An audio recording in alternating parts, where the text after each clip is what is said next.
السلام علیکم ورحمۃ اللہ وبرکاتہ۔ الحمد للہ رب العالمین والصلاة والسلام علی رسولہ الکریم، اما بعد۔ آج کے درس میں آپ حضرات کے سامنے 14ویں پارے کا خلاصہ پیش کیا جا رہا ہے۔ اس سورہ کے اندر میں اصل دو حصے ہیں، پہلا حصہ سورۃ الحجر مکمل اور دوسرا حصہ سورۃ النحل مکمل۔ سورۃ الحجر کے اندر میں 4 اہم باتیں بیان کی گئی ہیں۔ نمبر 1، کفار کی آرزو۔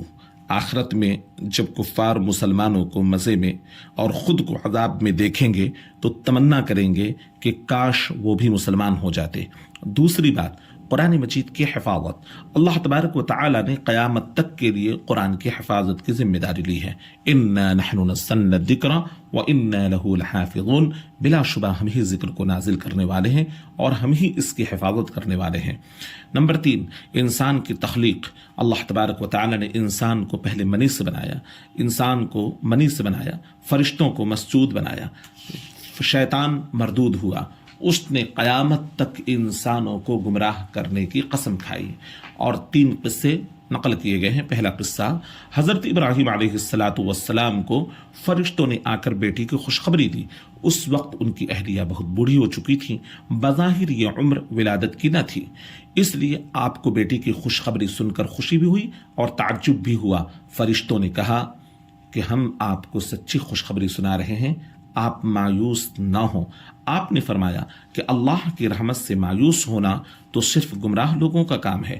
دوسرا قصہ، فرشتے حضرت ابراہیم علیہ السلام کو خوشخبری سنا کر حضرت لوط علیہ السلام کی خدمت میں حاضر ہوئے اور ان سے درخواست کی کہ آپ اپنے گھر والوں کو ساتھ لے کر رات ہی رات اس بستی سے نکل جائیں، کیونکہ آپ کی بستی والے گناہ کی سرکشی میں اتنے آگے نکل گئے ہیں کہ اللہ تبارک و تعالی نے ان کے ناپاک وجود سے زمین کو پاک کرنے کا فیصلہ کر لیا ہے۔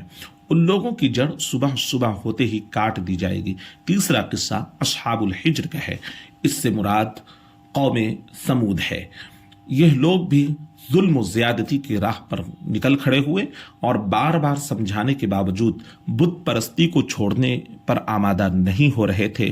انہیں مختلف معجزات دکھلائے گئے، بالخصوص ان کے مطالبے پر پہاڑ کی چٹان سے اونٹنی کی ولادت کا معجزہ، جو کہ حقیقت میں کئی معجزوں کا مجموعہ تھا۔ اونٹنی کا چٹان سے برآمد ہونا، نکلتے ہی اس کی ولادت کا قریب ہونا، یعنی اس کا حاملہ ہونا، اس اونٹنی کا حاملہ ہونا اور اس کی جسامت کا غیر معمولی طور پر بڑا ہونا، اس سے بہت زیادہ دودھ کا حاصل ہونا، لیکن ان بدبختوں نے اس معجزے کی کوئی قدر نہ کی، اللہ کی اس نعمت کی کوئی قدر نہ کی، بجائے اس کے کہ وہ اس کو دیکھ کر، اللہ کی اس کاریگری کو دیکھ کر، اللہ تبارک و تعالیٰ کی اس معجزے کو دیکھ کر ایمان قبول کر لیتے، انہوں نے اس اونٹنی کو ہلاک کر دیا۔ چنانچہ وادی حجر والے بھی عذاب کی چپیٹ میں آ گئے اور سخت چیخ والے زلزلے نے ان کا کام تمام کر دیا۔ دوسرا سورۃ النحل ہے، اس کے اندر میں 5 اہم باتیں بیان کی گئی ہیں۔ نمبر 1، اللہ کی توحید کا تذکرہ ہے۔ نمبر 2، رسالت کا تذکرہ ہے۔ نمبر 3، شہد کی مکھی کا تذکرہ ہے۔ نمبر 4، ایک جامع آیت ہے۔ نمبر 5، حضرت ابراہیم علیہ السلام کی تعریف کی گئی ہے۔ آئیے نمبر 1 دیکھتے ہیں، توحید۔ اللہ تبارک و تعالی نے زمین کو فرش اور آسمان کو چھت بنایا، انسان کو نطفے سے پیدا کیا، چوپائے پیدا کیے جن میں مختلف منافع بھی ہیں اور وہ اپنے مالک کے لیے فخر و جمال کا باعث بھی ہوتے ہیں۔ گھوڑے، کھچر اور گدھے پیدا کیے جو بار برداری کے کام آتے ہیں اور ان میں رونق اور زینت بھی ہوتی ہے۔ بارش وہی برساتا ہے، پھر اس بارش سے زیتون، کھجور، انگور اور دوسرے بہت سارے میوہ جات اور غلے اسی کے نتیجے میں اللہ تبارک و تعالیٰ پیدا فرماتا ہے۔